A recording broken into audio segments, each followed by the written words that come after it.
Vaibhav Suryavanshi, the wonder বয়, ১৭ বলে ৫২ run ঠিক যে জায়গায় শেষ করেছিল, সেই জায়গা থেকেই আবার শুরু করল বৈভব। ম্যাট হেনরি এবং নূর আহমেদের মতো দুই ইন্টারন্যাশনাল বোলারকে যেভাবে চার্জ নিয়ে খেলল, জাস্ট ফাটাফাটি। খুব শিগগিরই ভারতীয় দলে দেখা হচ্ছে বৈভব।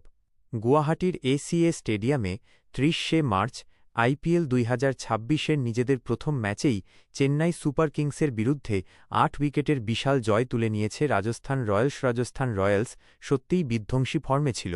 বিশেষ করে ১৫ বছর বয়সী বৈভব সূর্যবংশীর ওই ঝোড়ো ইনিংস, ১৫ বলে ৫০, আইপিএল ইতিহাসে এক নতুন অধ্যায় তৈরি করল।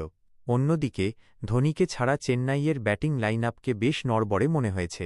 গুয়াহাটির ঘরের ছেলে রিয়ান পরাগের অধিনায়ক হিসেবে অভিষেকটাও হল রাজকীয়।